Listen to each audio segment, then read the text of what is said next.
I'd like to give you an example of what the horn section sounds like before we mix and what it sounds like after we mix. The two biggest things you're going to hear are EQ and reverb. There's also some more balancing that comes to play that we do when we're mixing. Even with the horn section, we balance them even more. I like to have them pretty balanced when I even go into mix. That's something I could point out. That's just because I know how I want the horns to sound, I can get them pretty close on my own. So when I take them to the engineer, that's just one less thing that we have to do. We're not mixing the whole horn section from scratch. That's something, being a horn guy, that I'm pretty good at, at least getting the levels close. And that way we can just go from there and make a little subtle adjustment. So this is a song from the Party Crashers album again. It's called Epidermis. It's a pretty funny song. I'm going to start it right in the bridge. And what you're going to hear right now is before the mix. And you're going to notice the horns are pretty dry and kind of dull sounding overall with the EQ.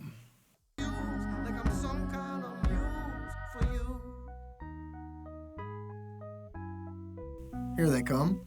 One more thing. Ain't no puppet on a string. Everything's pretty dry. And that trombone was loud there. I might be better off by myself.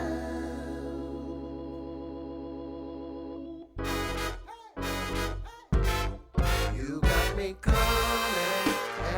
And one thing I don't hear enough of in that is the low brass and the bari sax. So here's the mixed version of Epidermis in the same spot. One more thing. Ain't no puppet on a string. Ain't gonna wait in the wings till you're gonna find somebody else. I might be better off by myself, all by my lonesome.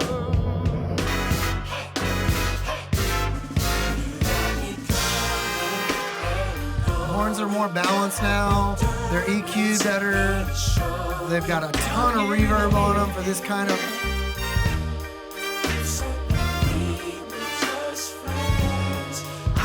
So,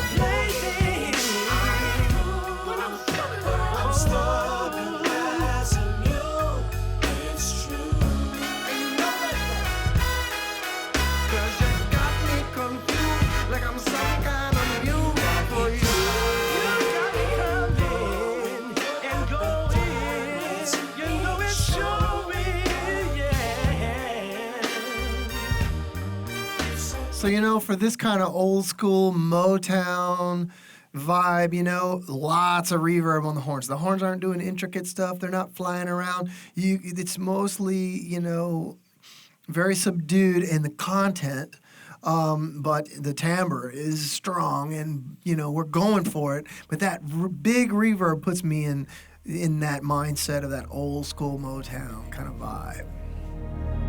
Okay, I want to talk to you next about some creative examples, kind of just letting it all out. This is a song from Party Crashers called Bump Demand, and a little political in nature. And this is a break that happens after the first chorus, and the horns just kind of go completely berserk.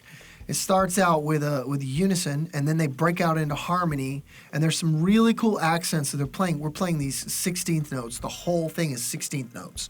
And so this was not an easy feat, but we nailed it. And then you'll notice the accents on the back half of this lick are just incredible. And I'll play it for you, soloed.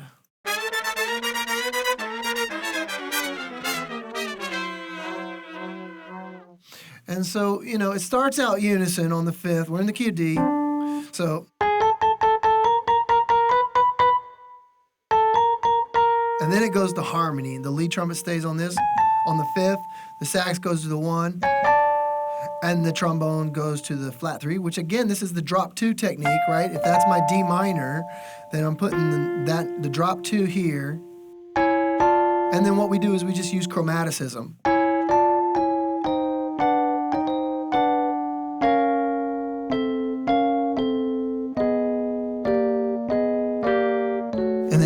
resolves goes on the D minor.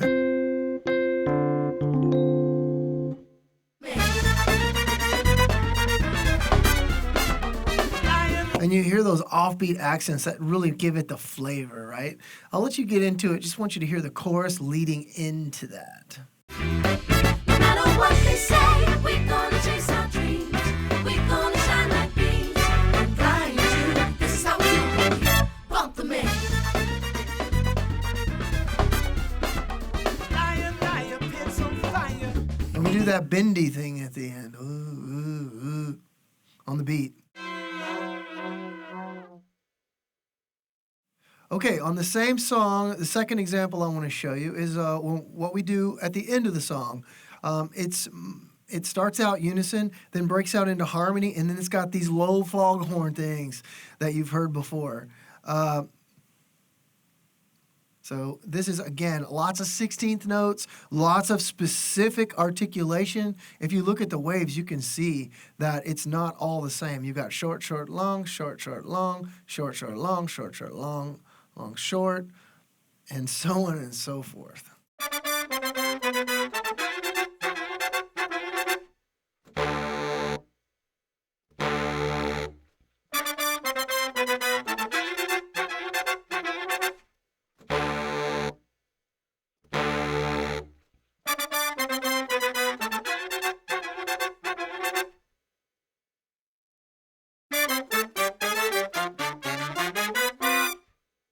That's the ending.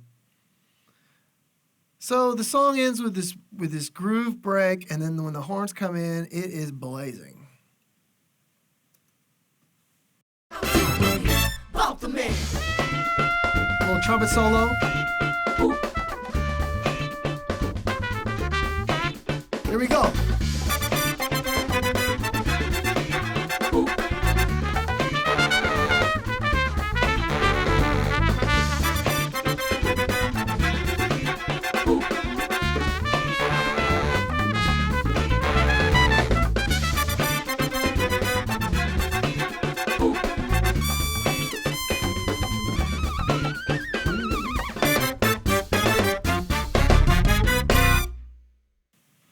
Now, what's happening when we break out into harmony here is I'm just playing on the sharp 9 sound and rubbing it against the third as well.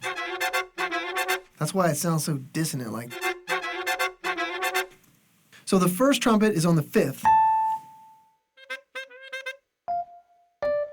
The sax is on the 7. The bone is on the major 3rd. So we have 5, 7, major 3rd. And then that bari sax is going to be on the sharp 9, a half step under the bone. And then that bari sax is going to be on the sharp 9, which is a half step below the bone. And listen to the bari and the bone together. This ought to be fun. But when you fill it out, it sounds like this. So we got 5, 7. What a voicing. And then we're going in down in half step. We're going. Okay. Why? I don't know why. It's not a standard voicing. It's funky. That's why.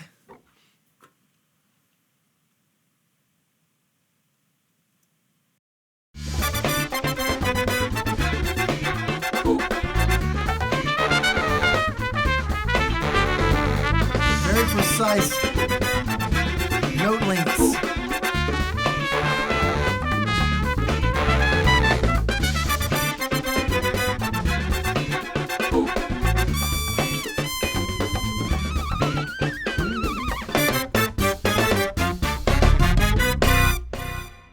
Okay, so for my third and final example, I want to show you what you can do with 2 horn sections happening at the same time. 1 horn section's on the left side, 1 horn section's on the right side. Now, this was actually a pretty popular thing to do back in the 70s. With Earth, Wind & Fire did it with a great song, Magic Mind is one of my favorites. Jerry Hay did it a lot with Michael Jackson. Cameo did it Even Johnny Guitar Watson had a song with two horn sections going at one time. That was the Shake Your Booty Ooty Ooty to the Ground song. That's super funky. So this isn't anything I invented, but the concept is pretty cool. This is a song called Happy Train. That's again on the Party Crashers record. And this is, I just want to play you the album version first so you can hear all of it in its splendor and glory and the mix. So here's the horn section breakdown at the end of Happy Train.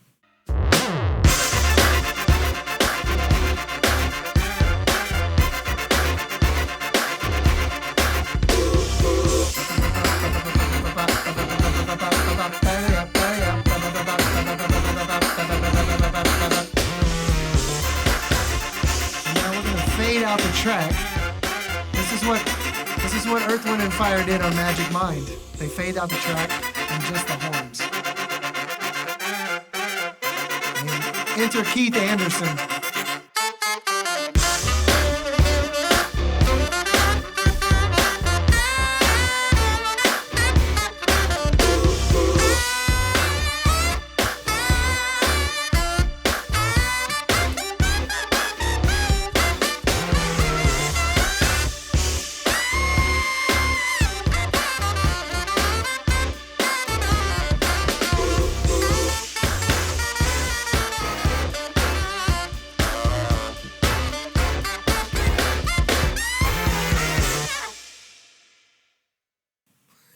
That's nasty. I had to let the saxophone solo play out because that dude is so bad. Keith Anderson for the win. So let's take a look at Happy Train.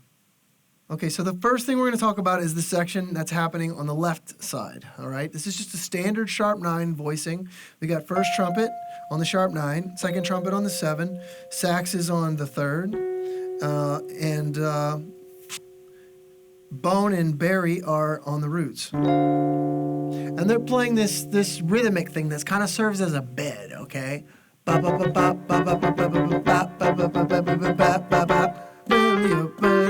In unison, or octaves. And so on and so forth.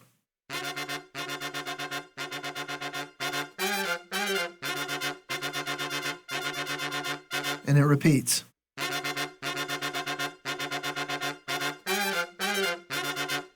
And then on the right side, we've got this other horn section playing this 16th note unison line.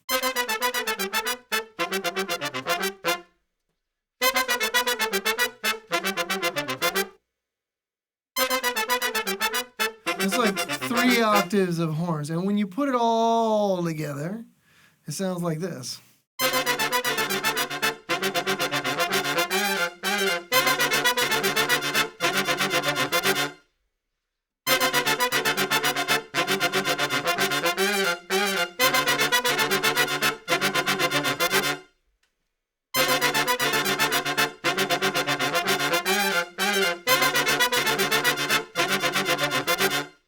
So that's the vibe. 2 horn sections, battling it out on each side. So here's another example of super creative horns. This is a record that I did called Philip Lassiter, self-titled Philip Lassiter Chill Mode. The name of this song is Jungle Fever, and the name of the album, again, is Chill Mode. And this is how the whole album opens up. It's 16 tracks of trumpet. So I have 8 tracks doing like a pad, bed, and sometimes moving. And then I have 8 more stacks of trumpet doing 4-part harmony, just flying around doing all kinds of crazy stuff. And this is how the album begins, and then it eventually launches off into a pretty heavy groove. This is more like on the hip hop side of things, and I wanted you to hear like how far we can push the envelope. This was just a creative project that I did that was all about my trumpet stacks. This is Philip Lassiter, Jungle Fever.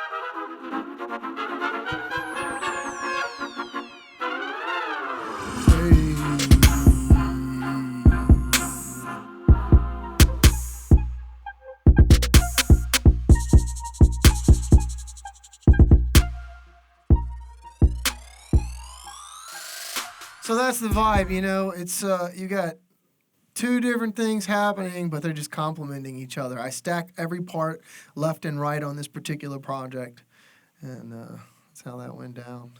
So here's another example from the same album, Philip Lassiter, Chill Mode. This song is called Cheers to Life. And what I did in the beginning of this was really interesting. I kind of think of it as like waterfalls. And I'm just like running down as fast as I can chromatically on the trumpet, trying to make it as clean as I can. And they just keep on echoing. It's really interesting. And the groove kicks in, and it gets into some serious hip hop.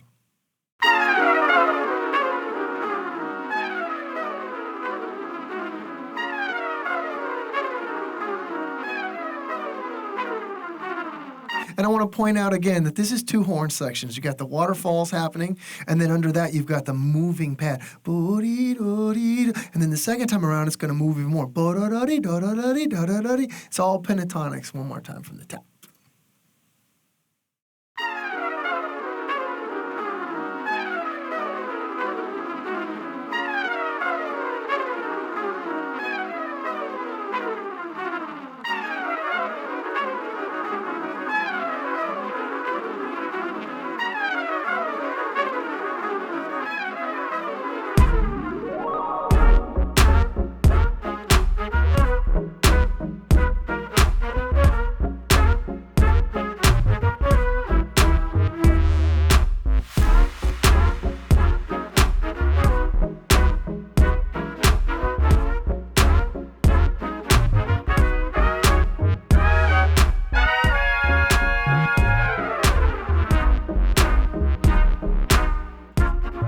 And what we just did there was we hit a chord and then we chromatically fell and landed on another chord.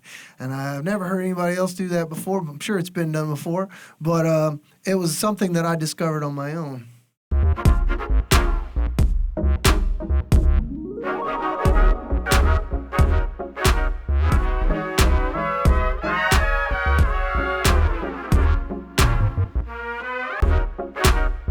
And listen to how I lay back on this. Right here. Chord, chord. Hey!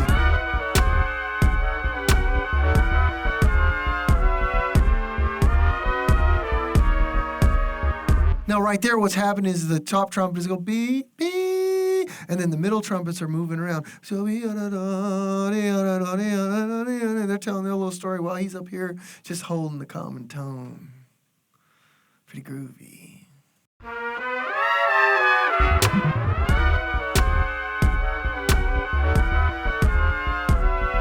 Parallel motion. Yeah. And that's the vibe on Cheers for Life. I'd like to play you another one from the same album. It's called Hopscotch. James Poyser from The Roots produced this track. And it's one of my favorite tracks on the record. It's just super funky, lots of cool articulation, and lots of wild and weird stuff. This is Hopscotch.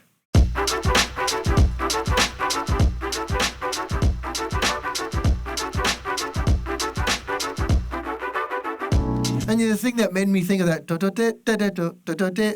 because when I heard the beat, the hi-hat's going, you hear it. I can't sing it, but you hear it.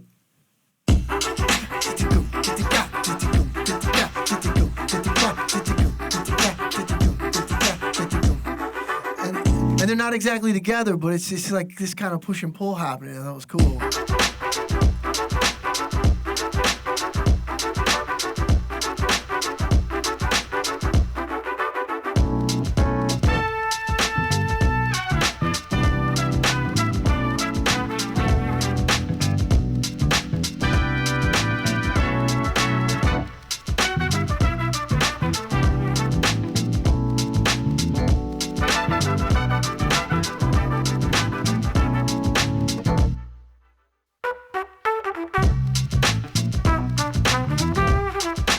Playing pretty soft. I'm real close to the mic and getting that buttery sound, and I want all those little nuances of the air in my sound. I want to skip to the verse 2 because there's some really cool interactive things that are happening between the solo and the background parts.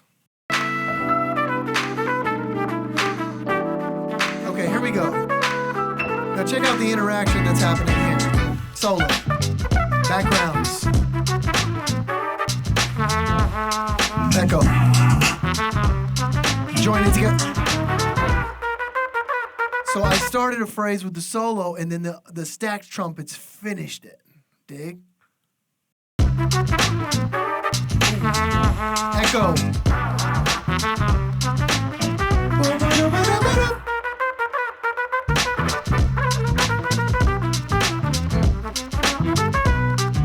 Add.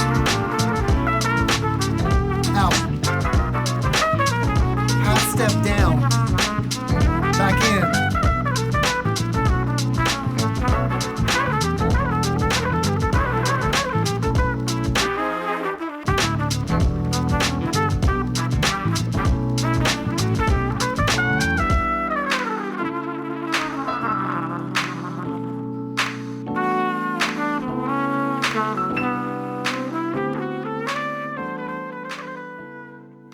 That's hopscotch.